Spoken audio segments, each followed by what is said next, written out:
माझ्या बॉयफ्रेंडने मी सुद्धा तिथे असावे अशा एका थ्रीसमच्या माध्यमातून मला सांगितलं की तो बायसेक्शुअल आहे, पण खरं तर त्याला त्यात माझा सहभागच नको होता. मी आणि एली गेल्या 8 वर्षांपासून एकत्र होतो.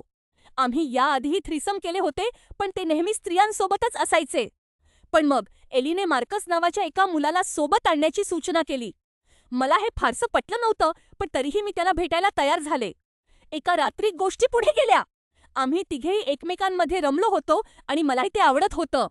पण अचानक एलीने माझ्यापासून स्वतःला दूर केलं आणि म्हणाला, "आता माझी वेळ आहे" आणि तो मार्कससाठी झुकला. मी तिथेच थिजून गेले.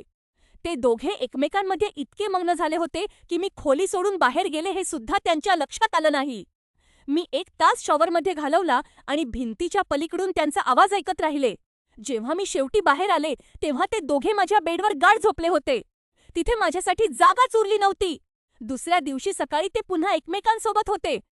आणि त्यानंतर त्यांनी मला इतकी हिंमत करून जेवण ऑर्डर करायला सांगितलं, कारण त्यांना खूप भूक लागली होती. मला खूप मोठा धक्का बसला होता, पण जेव्हा मी माझ्या मैत्रिणींना हे सांगितलं, तेव्हा त्यांनी मला होमोफोबिक म्हटलं.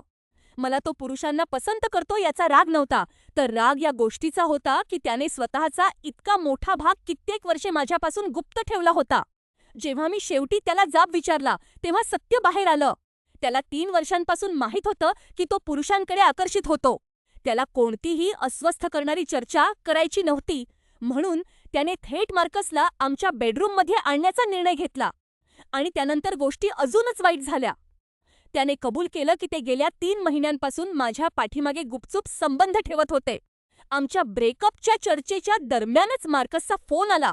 एलीने फोन उचलला आणि मला मध्येच थांबवलं आणि मला ऐकू आलं की मार्कस विचारत होता की मी अजूनही रागावली आहे का. तेव्हा मला सगळं स्पष्ट झालं. मला जाणीव झाली की ही केवळ स्वतःची ओळख उघड करण्याची गोष्ट नव्हती, तर हे एक अफेअर होतं. मी एलीला त्याच्या बॅगा भरून निघून जायला सांगितलं.